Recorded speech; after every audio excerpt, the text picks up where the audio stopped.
Good evening, everybody. This is Patrick from the Poison Pen Bookstore, and we're here with another of our virtual events. And tonight is a special treat. We have Robert Dugoni, his brand new book, In Her Tracks, and this is the virtual book launch on publication date. Congratulations, Bob. It's great. Thank you Great to very have much. you here. We'd love to Great have to you be to the here. store, but and we do have a number of signed copies left. I'll put the link in the comments field for those of you watching. And also Luanne Rice, who has a brand new, relatively new book called The Shadow Box, is going to be hosting the program this evening. And we still have a number of autographed copies of her book as well. So I'll put Patrick, before you stop, hold the book up and take the cover off it. Oh, that's right. This is pretty cool. It has the most beautiful, look at that. The Yeah. art on this book without the dust jacket is absolutely gorgeous. Those are shadow boxes. That Wow. is such a nice thing that your publisher does for you, Luanne. I'm so lucky. I love it. Also Bob's publisher, so I know mentioned Bob and I he both can have add them. wonderful publishers. You should have like a police shield embossed or something here, see how it all goes.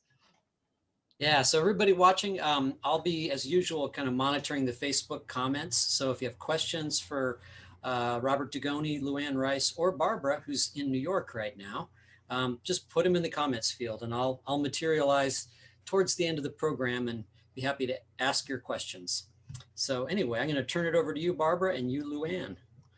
Thank you, Patrick. So this is my first attempt to do anything on my iPad, and I feel like it could blow up at any minute. So if I vanish from this evening, it's going. I'm afraid to even mute myself for fear I'll blow up my iPad. So if I disappear, it won't be because I don't love Bob and Luanne. It'll be because I'm a techno idiot, and they will carry on. In any case, Bob, it's wonderful to see you back with Tracy. This is what, the 8th Tracy Crosswhite? Yeah, I think. And I'm two short getting- stories. I just counted. So yeah, I think I'm getting a correct. little mixed up because I'm way ahead as we were talking about, but I think that's the 8th book. Yes. I do. So Bob has just told us that during the pandemic, he's written 5 new books. So, it's really good news for all of us who are Bob fans because he's been extra productive.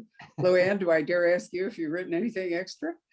No, I wouldn't say extra, but I want to hear more from Bob about the 5 new ones. That's exciting. That's wonderful. All righty. So I'm going to say that Tracy, this is a really wonderful book because Tracy changes direction. She comes back from childbirth and other trauma and so forth, and she runs into her nemesis at the Seattle PD who has assigned her a different job. And all the way through the book, you have to wonder whether what's going to be the course of Tracy's police career. And Bob answers it at the end, but we're not going to tell you because that would be a horrible spoiler. But anyway, Bob, why don't you kick off by telling us why Tracy's in this position, and then Luanne will undoubtedly have brilliant questions to ask you, and I'll just sit here and hope I don't blow up. Well, first of all, as always, thank you very much, and it is always an honor and privilege to do my book launch at Poison Pen. I wish I was doing it in person and we could see each other, and I could see all the people in Scottsdale who are always so loyal and wonderful to come out and to hear me speak. Hopefully we're going to be doing that the next launch, Barb. Fingers crossed, we'll get to do that. So, Tracy is, she's a person that has deep skeletal wounds. She lost a sister when she was 18 years of age. She feels tremendous guilt about that. And she has a real soft spot for victims of crime, especially young women. And so she was in Cedar Grove. She went back to Cedar Grove after she had her daughter, Daniela. And she was with her husband, Dan O'Leary. And while she was back there, she really can't escape police work. She gets drug into a very complicated police procedural back there while she's trying to be a mom and while she's trying to get through, get over the hurdle of being a mom and all that. She gets over it, but she suffers really a traumatic experience in Cedar Grove, which causes her to have some PTSD, which is not uncommon in a lot of police officers who go through some real trauma. And so she's away from her office for longer than she expected to be. And when she gets back, her boss, her captain, Johnny Nolasco, to keep the team running, has brought in 2 new detectives, and she doesn't have a spot. But he's very crafty. He's very smart. And what he does is he gives her a position on cold cases. In fact, she's the only detective on cold cases.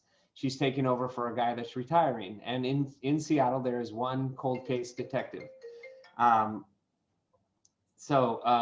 she is really debating whether she wants to take this position because she feels like she's being forced into it by her boss, and she doesn't like to be manipulated.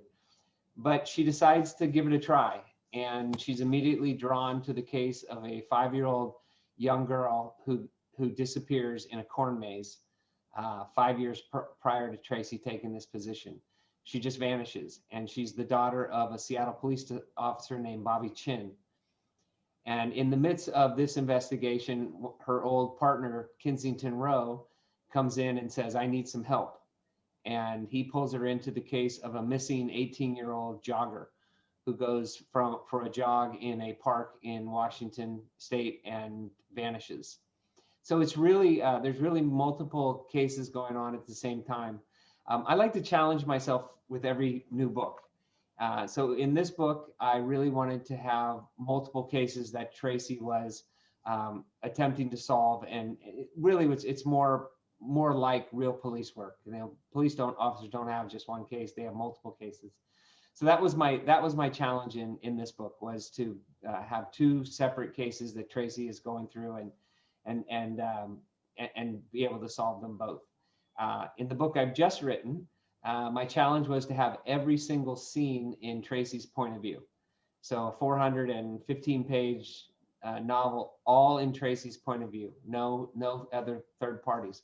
And I'm really pleased with how that came out as well. So, you know, I think we writers do this all the time, you know, come up with these ways to challenge ourselves and new ways of telling stories. And I hope people like this. The initial reviews have been wonderful, and I looked just a little while ago, and the book was all the way up to like number 12 on Amazon's bestseller list. So fingers crossed, things are going well. Well, congratulations on pub date, Bob. Thank And you. yeah, I'm honored to be with you tonight, and also thank you to Barb for inviting me to be the one to get to spend this lovely time with you. I loved the book. I was lucky enough to read it in Bound Galleys, and you know, it's so multi-layered, and you know, I love the way that you wrote about, as you mentioned, several cases unfolding, you know, at the same time, and how they kind of affect each other, not necessarily, you know, not necessarily that they're linked precisely, but that they're connected to Tracy, and that she is the character who connects them all. And one of the things that I thought was so touching and impressive was the way you wrote about PTSD for Tracy, and how her experience with her sister, what she went through as a younger woman, and how that's affected her personally and also as a detective. And it's partly, I think, what makes this book so really, you know, compelling and page turning, but also full of heart, like really care, you know, made me care so much about her, as I always do, but in particular with this one, you know, given also the echoes of the child. So how did you, you know, did you do a lot of research on PTSD, or is that just something that you felt that you knew that with Tracy? You know, I'm familiar with PTSD on a lot of different levels, none personally, thank God. But you know, I can remember years ago when our son was born, and my wife stayed home. We weren't at the point in the business community yet where you had paternity leave like they do now. And so my wife stayed home, and you know, I forget how long she was home for, but it was, you know, a good 6 months or whatever. And then she was getting ready to go back to work, and we had this absolutely fabulous nanny, an Irish nanny named Therese. who becomes the nanny for Daniela in my Tracy Crosswhite series. And she was wonderful. This woman was absolutely wonderful. And yet when we got in the car to drive to work that morning, my wife just burst into tears. And my wife she's a dedicated businesswoman. She's always been a professional, and she's always worked. But this was a really difficult moment in her life, and I always will remember that. And I know it from my perspective of watching my sisters go through it. I think it's a very difficult thing that women go through more than men, and it's that tug and pull between, doing what you're very competent at doing and feeling, that you want to continue to do that, and yet at the other side you have that feeling of, I want to just stay home and take care of my baby, and somehow that's not considered to be as important or as difficult. And we all know, those of us who have kids, we know it's difficult. It's extremely difficult. So I really wanted to sort of wrestle with that problem. I wanted Tracy to wrestle with that problem. But at the same time, it's a mystery, and it's a police procedural. And so I had to be careful. I had to balance. I couldn't have too much. I had to pull back, in fact, on some of it, because it was important that the story gets going and the story gets moving. People pick up books like my books because they're fast paced. They're quick, they're quick, and they go, and they're into the story immediately. They're into the case immediately, and off we go. So I had to sort of balance that, and I balanced it by just trying to make Tracy very human. And she's dealing with it while she's moving forward to solve these two cases. That's fascinating, because it is very fast paced, from the minute, and the way that you structure it, with the prologue and how that starts with another case and then moves into the Tracy case. But I think that you just made her such a full, real character. And to me, that's how a story, how the pace of a story works the best, is when the character feels so real and you're compelled to read because you are feeling it from her perspective and, and her intelligence. And you write women really well, Bob. Thank you. Really do. I have to say this one thing. When I was trying to think of what I was going to write next, I was talking with my son, who's 24, and he's very intuitive about a lot of things. And he said, "You know what you ought to write about?" And I said, "What's that?" And he said, "You ought to write about a child gets lost in a corn maze." Oh, wow. And I said, where is this coming from? And he said, isn't it just incredibly frightening? And what he was recalling a moment when my wife went into a department store and had my son. And he was, at this point, he was, 4 or 5, old enough to walk and all those things. And she had him right beside her, and she turned her head and she turned back, and he was gone. Oh my God. And there's that horrible moment where you feel like everything's been taken from you. Everything's gone. And my wife actually ran to the front of this department store and yelled at the clerks to lock the doors. Wow. And not let anyone leave. Well, it turned out that he was hiding underneath one of the clothes racks. And so when I wrote that prologue, I've already received so many emails from people in the midst of reading the book who have shared their experience with me about that terrifying moment when your child suddenly is out of sight. Mm-hmm. and your immediate reaction is they've been taken. And so I really wanted to sort of capture that. And I wanted to capture the realities of a divorced father who was in the middle of a horrible divorce, where the wife is being very manipulative. And of course, the child is going to start to play the parents off of one another. And he's just trying to be a good dad, and he makes this horrific mistake. And just because he loves his daughter and he wants her to be happy. And I think we all can sort of relate to that on one level or another. Oh, I think totally. First of all, yes, as I was reading that, I had a moment of panic. A missing child, no matter where it is, it's like, you will ever see that little baby again, and that came through very clearly. I won't say anything. I don't want to give anything away, but but that, you know, I think that the way that you write about, you know, emotions and about family is what probably draws me in the most, that you capture the feeling of, you know, really loving, you know, other people, loving a, you know, a family, and then just the sort of the nightmares that can go wrong within that, you know, within that framework, and within sort of the place that you should feel the safest, you know, and where you expect to have the most security.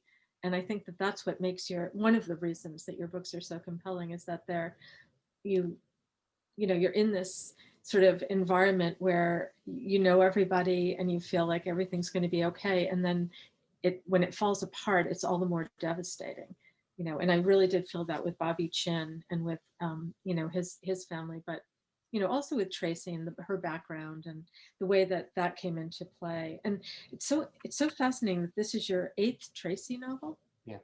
Wow. Yeah.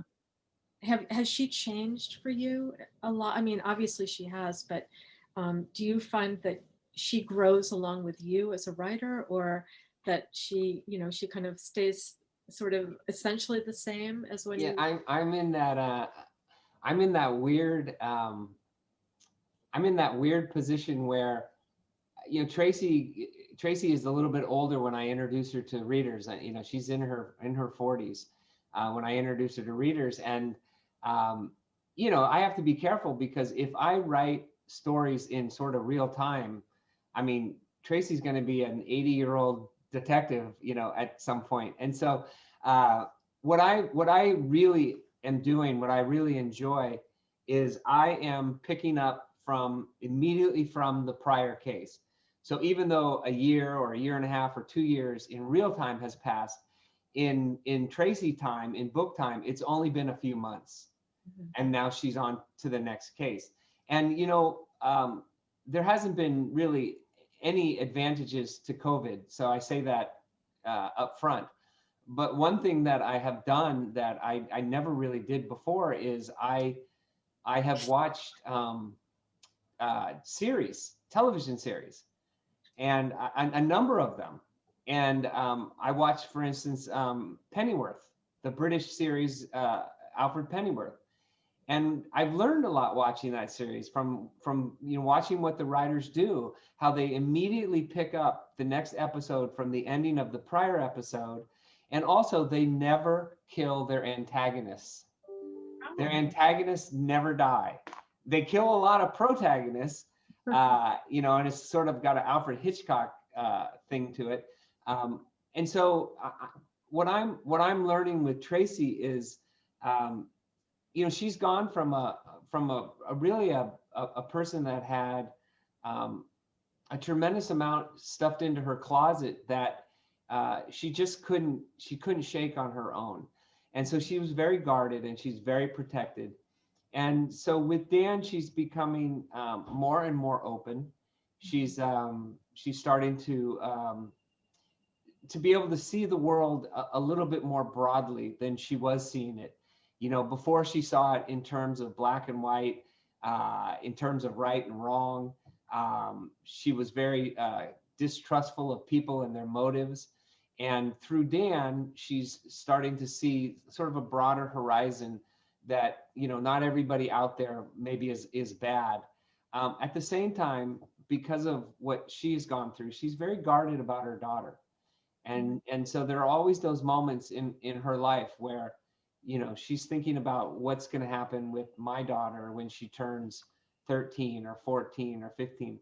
And, you know, those I think are universal concerns. You know, my daughter is now 21 years old, and you know, she went to Cabo for spring break, and you know, it wasn't with my blessing under all the circumstances, but you know, she's an adult. She paid for it herself, and all you can do is hope that you have taught them, you know, to do, you know, not to do stupid things, you know.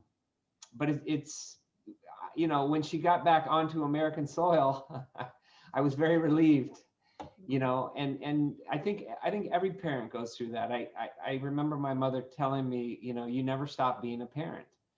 And I think that's going to be what's going to be Tracy's next challenge. Wow, that's a lot to think about. First of all, yeah, I love the way that Dan is softening her and sort of making her trust more, but almost against her will, but in a way that's really very touching. And I can feel it, as I do often when I read about your characters. But that's such an interesting story about your daughter, and it just kind of reminds me of being around that age. And I went off on a whale research trip from Woods Hole, Massachusetts, down to the Caribbean to study humpback whales on an oceanographic research vessel, and I had to fly to St. Thomas. And my father, I remember, like, I was really excited, and I was 19, I guess, and I had it all planned out. I was going to stay in this like cheap hotel when I first got down there. He like put me up in, the Sheraton or something like that, and and it was like I was, exactly as if he was right there, very protective. And that, but you don't think about that when you're that age. You think about it when you're our age. But that they'll be in the next book possibly, right? Yeah. I'm going to interrupt and give you a story that will illustrate that this phenomenon of losing children is not restricted to young children. A few years ago, my almost 50-year-old daughter and myself, we took a cruise across the North Atlantic from Rotterdam back to Boston. And she's a photographer. And so one of her real goal on this trip was to photograph puffins. And for some reason, as we're going along, puffins are in very short supply. But when we get to Iceland, there's an island called Hemey that is on the south part of Iceland. It's Reykjavik's over on the west, so you're on your way to it. And there's a fairly narrow entry to get into Hemey. And the weather was terrible. And the captain, this big ship, didn't think he could take his ship into this. It was going to be too dangerous. But after much negotiation with his home office, he sails in. And we spend the night, and word comes that there really are puffins somewhere on Hemey. And so my daughter's all excited. And the next day, the captain starts getting nervous, and it looks as though he's going to sail away. Never are we going to get off and see puffins.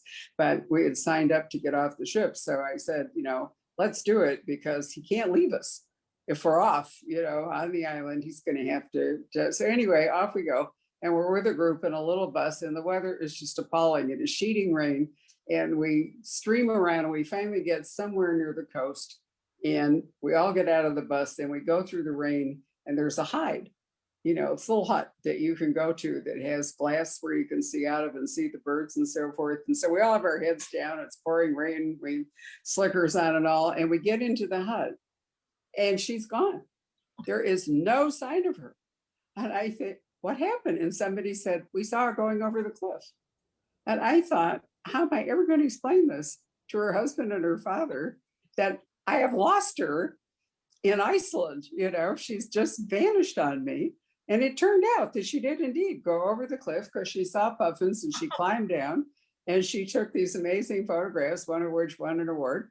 And eventually, just as my heart is completely stopped, she reappears over the cliff. And I thought, this was like those horrible stories where you've left your child in the bathtub to answer the phone, and you forgot. And it was exactly that feeling. And I am I'm nearly 70 and she's 50. So it doesn't happen.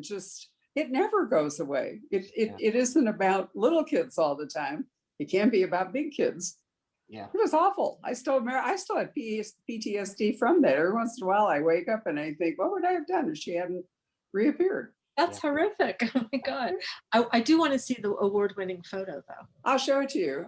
It's really fabulous. I have a picture of it at home. I'll photograph it and send it to you. But I mean, for her, it was all worth it. For me, I will probably never fully recover from the trauma. So my point is that no matter how old you are, your children are still your children, no matter how old they are. And you never really get over that custodial feeling, even if they are full-fledged adults and you can't alter their choices. You can't tell them, Bob, not to go, right? Yeah, no, Anyway, it fit right in with what we're talking about. So I thought you might be interested in knowing that it just is a forever thing. Yeah, I can see that. That's actually a great novel too. Your adult child goes around the corner and you don't see her again. Disappears. Yeah. Well, I give it to you as a plot. Either one of you, feel free to write it.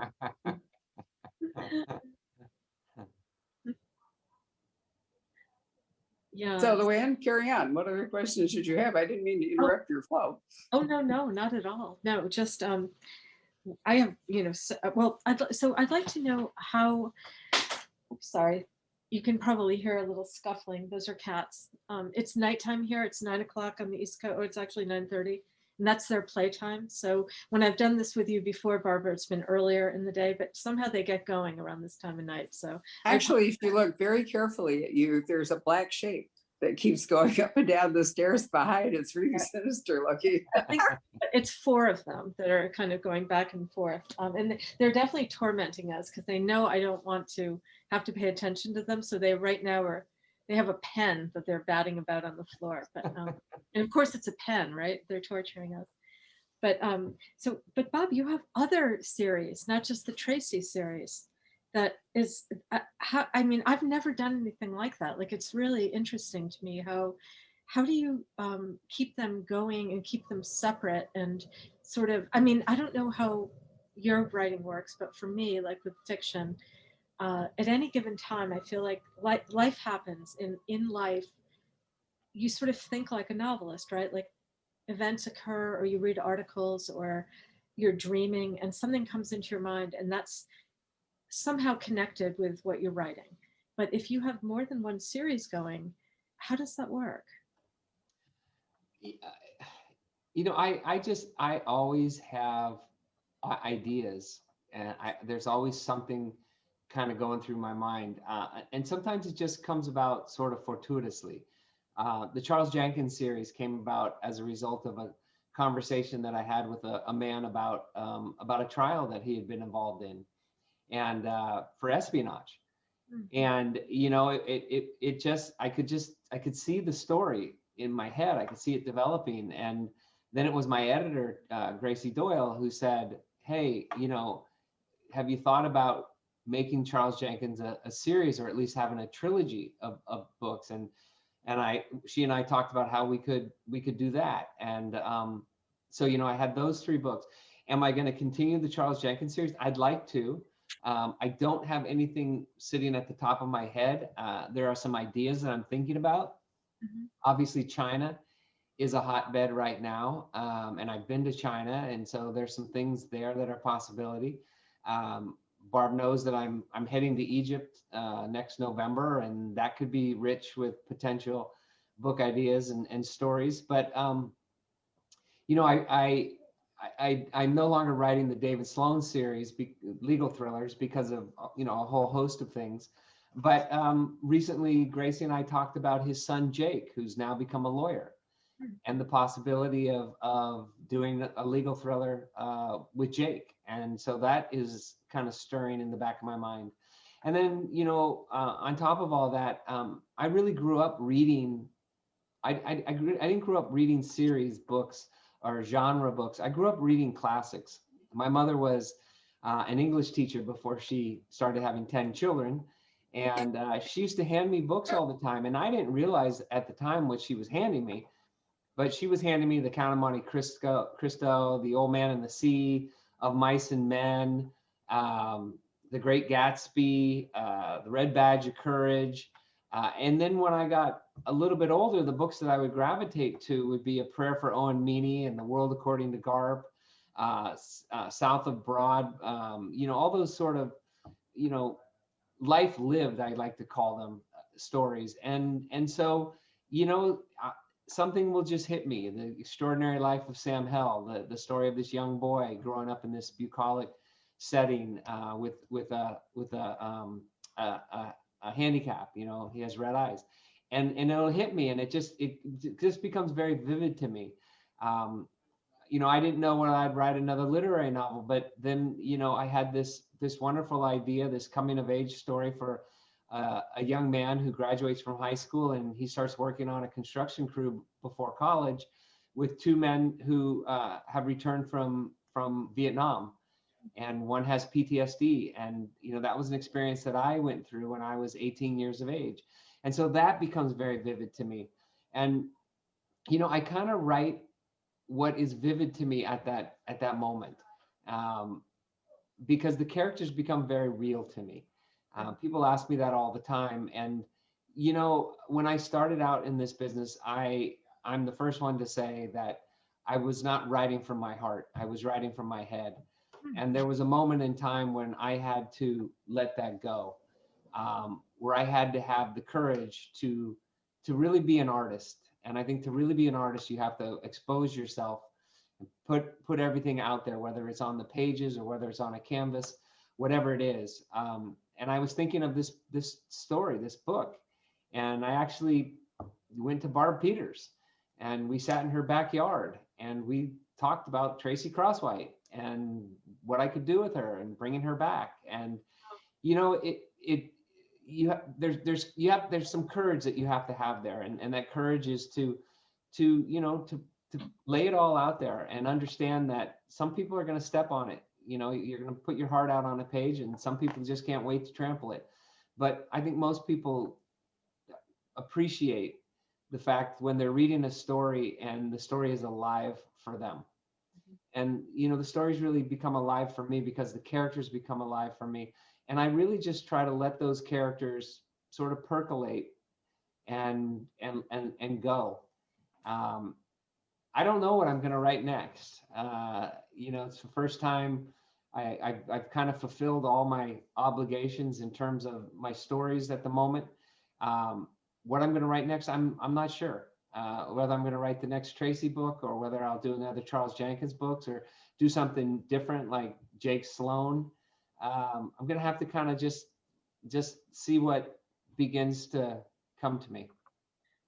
Well, I love the way that that you talk about writing from your heart and writing from your head, and it feels your books are very smart, but they very much feel as if they're from the heart. I think they all do to me, but particularly this one, In Her Tracks.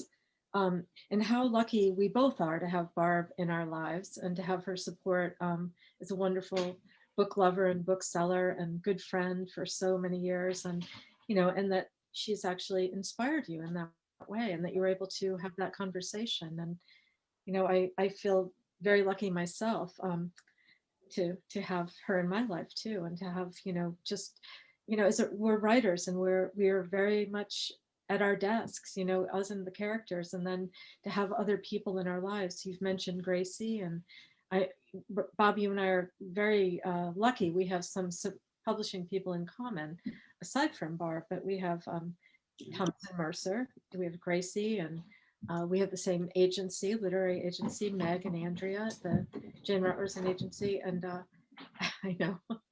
And It's so cute.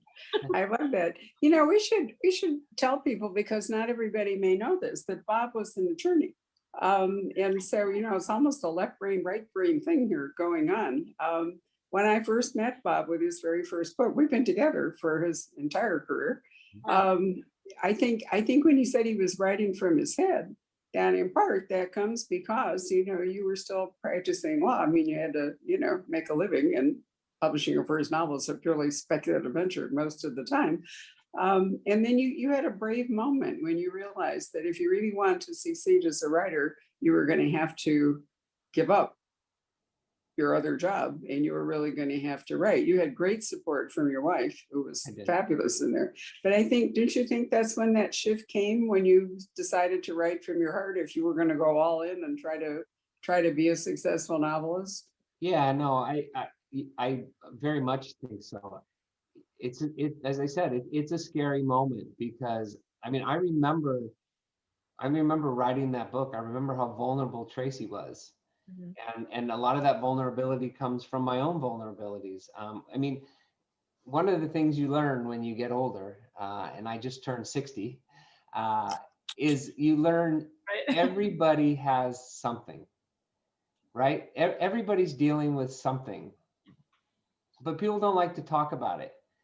And when you're an author, your characters have to be so transparent about all their, you know, their foibles, all the things that they don't do right, all the things in their life that you know aren't perfect. And I remember that. I remember as I wrote that book, I remember thinking how vulnerable Tracy is, and I heard Diana Gabaldon talk about it years ago at a conference up in Surrey, British Columbia. And she talked about the magic. And she said that she goes into her room and she closes the door and she lights a candle and she waits until her characters feel comfortable enough to speak to her. And whatever they say first, she just starts typing. And she trusts that they will tell her a story. And that's a very scary, vulnerable moment to go in and sit at a typewriter and say, I don't know what I'm going to write about, but I know there's a story out there and it will come to me. And then you have to put it on the page raw and unfiltered so that the readers can receive it in the way that it was intended to be told. And it's scary. And as a lawyer, you do almost the opposite. You write only what you want people to read, in a way only that you want people to interpret it, because you're trying to persuade them of something. You're not trying to just paint pictures for them. You're trying to tell them what to do and what to think. And I think early on in my career, I was trying to tell readers what to think. And I had that moment where I decided that's not my job. My job is to give them the story and let them think whatever it is that they think. That's amazing. I mean, I spoke to you yesterday, even I spoke privately, Bob, and I was really fascinated with how your legal career has affected your writing. And we didn't talk about this in particular, but that's such an interesting way of thinking about legal work and legal writing as opposed to fiction. And I love that you let the characters emerge, and it's the opposite of control, really. Yeah. I mean, people will say to me, do you know what's going to happen? Do you know the endings of your books? And I don't. This book in particular, I really did not know the ending. And I remember when it came to me, Mm-hmm. and I went, oh my God. Oh my God. And then I had to literally stop and go back and think my way through the book and think, can I do this? Because you want your ending to be inevitable but unexpected. You And so, nailed it. You totally nailed it. The ending in this book is so brilliant and so unexpected, yet so inevitable. And exactly what you're saying. Like it added up perfectly, but you couldn't add it up as you were going along. You had to get to the end and go, wait, really? And then, oh yeah, of course. It was so satisfying and wonderful. well, I love the movie The Sixth Sense. And the reason I loved it is because I didn't figure it out. I got to the end of that movie and suddenly it was like, how many times did that kid say, I see dead people? I mean, it was inevitable, but unexpected. And so when those endings come to me in that way, and I say, oh my Lord, and I go back and I say, does this fit? I mean, is it inevitable? And then when I find out that I've been writing that path all the way through the book, I just didn't know it. And people don't fully understand that when I say that, because they always think that I outline but I really don't. Right. It's almost as if I'm hearing the story for the first time also, and I'm just transcribing it. I'm with you completely on that. And I'm the same way. I never know how the book is going to turn out at all. I have no clue how it's going to end. But it's so interesting because when we were speaking yesterday, we were talking about the unconscious and how sometimes our novels can be predictive. And you said it in a really kind of funny way. Like I was telling you sort of a terrible thing, which is that my life has been touched by murder at several times in my life, where somebody I knew and loved was murdered, and somebody else I loved was an alibi witness in a murder case. And there've just been some really personal things. And you said, how did you put it? It was so kind of chilling when you said something like, are you afraid that, because, remember? Yeah. I said that life and art really do imitate one another. Right. And it can be a really scary moment when you start to realize that the stories you're writing are coming true. Right. And I think what you're saying too about, like, at least what I'm feeling about what you're saying about getting to the end of your novel writing your novel and having the ending be inevitable but surprising to you is that somehow deep down inside, the deepest part of the writer in you somehow must have known it, like some unconscious way, but that you're not it. And I think that's what the genius of your books are, is that somehow you know it, but you don't let yourself know it because you're not manipulating the story or manipulating the characters. Like you're really letting it unfold as in a real life, crime and thriller way. And then all of a sudden, it's not all of a sudden like you've decided this is going to be the ending. It's that is the inevitable ending, but that even you didn't know it, except you did somewhere. Yeah, I remember when Diana said that, and Stephen King said something very similar. Stephen King calls it telepathy. Mhm. He says, how does a writer sitting at her desk how does she write a story that affects the emotions of someone in a town that the writer's never visited and never will visit, and yet their story has such deep personal meaning to that reader, and he calls it telepathy, and I think that's sort of what I meant when we talked about sort of those universal truths. And I think that there are stories out there that that they exist, and a writer just has to find that place, whatever it is. Diana has found it, Stephen King has found it. I feel like I'm starting to find it, where you feel comfortable enough and you have enough confidence to say, okay, I don't know what this story is yet, but I'm willing to listen. I'm having kind of what might be a cheap insight here. I hope it's not, but thinking about it, because I mean, I've known you when you were a lawyer and all the rest of it. To be a good lawyer, you have to be an advocate. You really do. You have to be an advocate for your client. You have to, as you say, you have to shape the story you have to advocate for your client by shaping a story that gets you to the result that you're looking for. And it's occurring to me that you are being an advocate for your characters. You haven't really changed, you simply adopted that role for imaginary people, but they're real to you, and therefore it's really not that different. That might be tortuous, but I sort of think it's true, particularly in your case.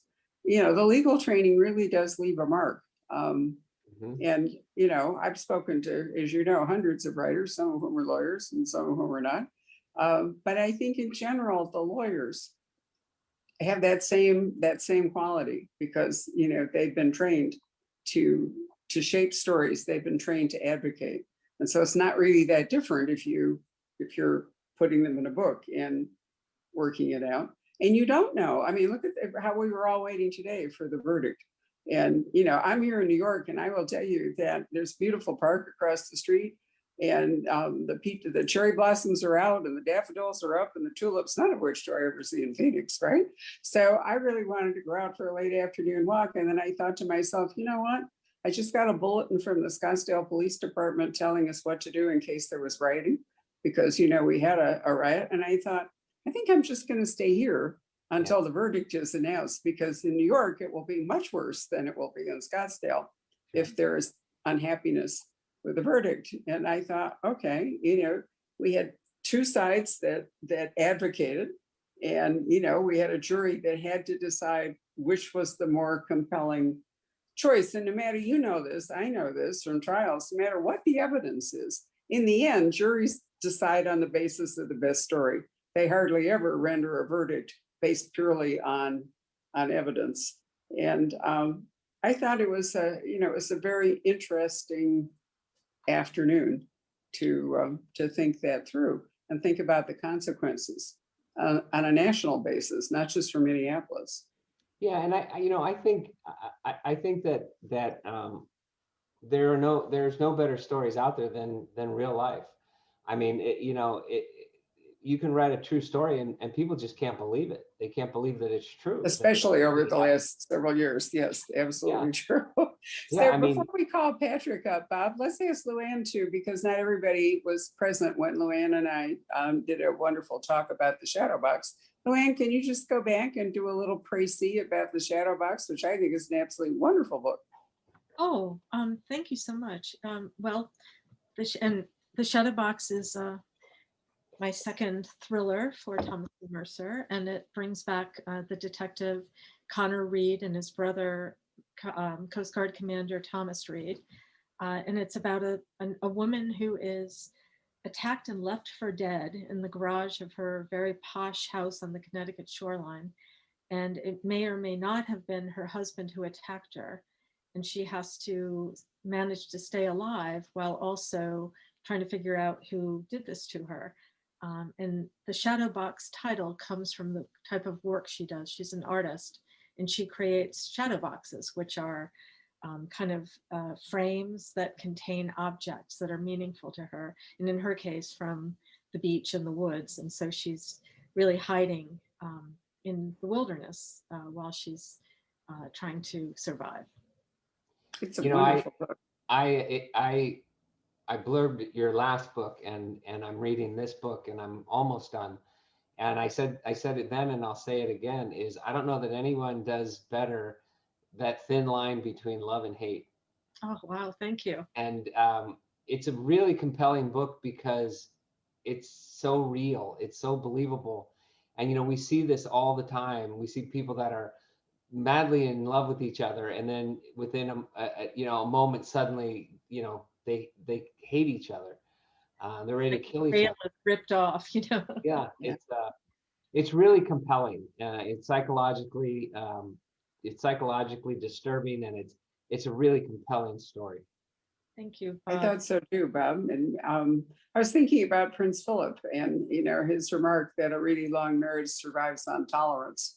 You know, no matter how you love people and so forth, if you can't be tolerant of each other, there's really no path to survival. Let me call Patrick up because he's been looking at Facebook, and I always like this moment when he reappears anyway. It's so magical. Hello, Patrick. Hi there. Yeah, you have some questions.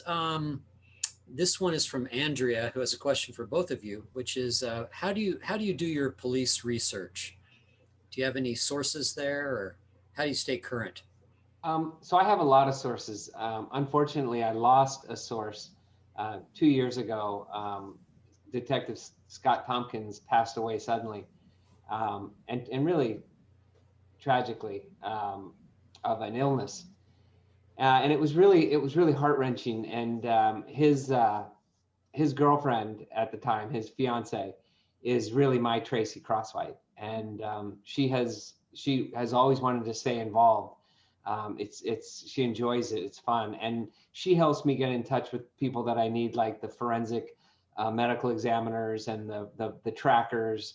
Who else do I have? I mean, kind of a whole host of people that will help me out.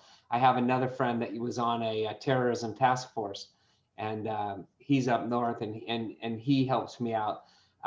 With the current Tracy book, I actually had to find an attorney that dealt with the RICO charges, and ask him for his advice and help on some of my stuff. So I lean heavily on those individuals, and you know, it's one of the reasons why I don't buy the argument that, you know, all police officers are bad, because I know so many of them who are really, really wonderful people. And I think it's like any profession out there. You can have a bad apple, but that doesn't mean the whole orchard is spoiled. Yeah, same here. Luanne? I feel the same way. My grandfather was captain of detectives in Hartford. So, and I grew up kind of wanting to be an officer, you know, be a detective. I have a really good friend named Rob Derry, who's on the Connecticut State Police.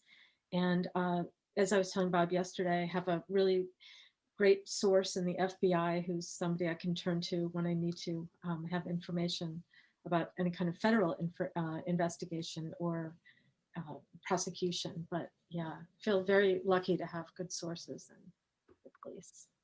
Let's see. Mary has a question. She asks, curious as to if you have a regular daily routine when you write. And then I think this is for Bob, but it applies certainly to both of you. And she says, thanks for all the wonderful books and congratulations on this new one. Oh, well, thank you. You know, I do. One of the things that law taught me was how to put your butt in a chair and go to work. And you know, I get up early and I get to my desk early, and I will work from, say, you know, 7 till 9, and then I might take a break and do a Pilates class with my sister online. This is my, you know, part of my COVID exercise, and then I go right back to work at 10 o'clock, and I'll work, you know, I'll work till, you know, I used to work till 3, 4, 5 o'clock every day. Now I'll take some time off with the weather nice, and I'll try to enjoy the afternoon and go out and play some golf, or with my wife or with friends, or spend time. But you know, I don't think there's any substitute for putting in the time. And part of that, I mean, is when you put in the time, it helps you really get comfortable with your characters and your story, so that you can carry through a plot for 400 pages. How about you, Luanne? What's your routine like? Very similar. You know, I get up early and I have sort of a talismanic need to get to my desk before I speak to anybody except the cats. You know, I make coffee, go to my desk, write till I am sort of ready to take a break, and then take a break and then come right back and continue for the rest of the day. But I like the way Bob put it. You know, it's discipline, and I don't think of it that way, but it really is. It turns out to be discipline. Yeah. Are the cats in there in your inner sanctum? Right now. Oh, they are. If anybody goes on my social media, you'll see pictures of the ocean and my cats. Usually they're in baskets right on my desk. Here's one. This is one right here. This is Emelina. She's always sitting with me. All right, let's see. Yeah, I have a few more. Let's see, this is more of a comment. Jacqueline says, I love the fact, Bob, that each of your books is a standalone. Yet for those of us who are Tracy fans, we see her life change in each book. Let's see. Mary Lee says, are any of your characters in the stories based on people you know? You know, I think the honest answer for any writer is every character in every book is based upon somebody that we know. I teach a writing seminar called the Novel Writing Intensive, and I tell my students, you know, you have to get over the fact that people think, oh my God, that character is you. Because characters are of us, and they can't be of anybody else. So I think every character is either an amalgamation of the people that I've known in my life intimately, the people I've known in my life, you know, on the periphery, the things I've read, the movies I've watched, the books I've read. I mean, all those things come into play, I think, in creating characters. So every character in every book is invariably somebody that I know or knew, and they're fodder. Let's see. Bonnie asks, she says, would love to see Tracy in a series, perhaps on Netflix. Any chance of that? We're hoping. I've had a few deals. The Charles Jenkins deal was done a little while ago, and The Extraordinary Life of Sam Hell is currently being shopped by a woman in Los Angeles. Tracy's I think Tracy would be a wonderful series. And we've had feelers, and we had one option, but the option expired. So I'm hoping, you know, fingers crossed. I think it would be great. Let's see. Okay, Andrea asks, she says, Bob, do you have a vision of where Tracy's life will be 5 or 10 years from now? Do you write towards that, or does the character surprise you and develop along the way? The character surprises me and along the way. Again, you know, did I know that Tracy was gonna move to cold cases? No, I really didn't. But it's sort of an inevitable place for her to go because of her background. The difficulty I have now is I have to make sure that the world I created for her stays relevant, because readers have really loved Dell and Faz and Kins, and they hate Johnny Nolasco and all those things. So my job now is to make sure that world stays relevant to Tracy. Here's maybe a good final question for both of you. And Jess came in with it. I think it's a she. Does writing get easier or harder with each new novel? I'll go first, Luanne.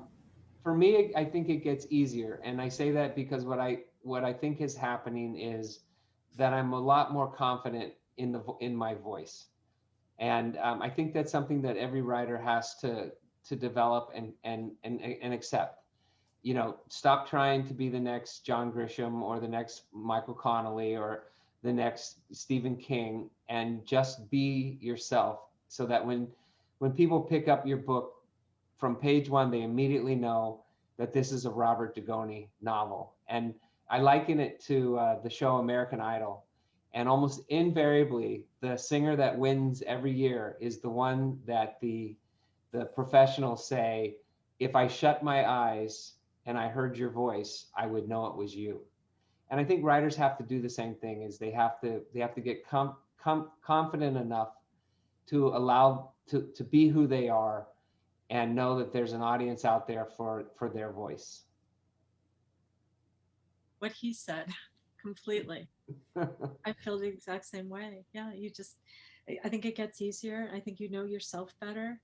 It's not so in your head. It's more just who you are, and the voice is yours. So Yeah, but it also really helps to have to be in sync with your publisher and with your editor. And I've been with Bob through at least 3 publishers, and it really makes a difference that your confidence in being yourself and your voice, it grows, I think, when you have a good fit with the people working on your books. That applies to you too, Luanne. Yeah. I mean, you have the same publisher and the same editor, but I've talked to many writers who are very uncomfortable with where they are, and that affects how they write. So, sometimes it's just luck, getting to the right, I often think that, marriage is partly just luck. You found the right person at the right moment in your life. Timing has a lot to do with how life goes, and we're not in control of that.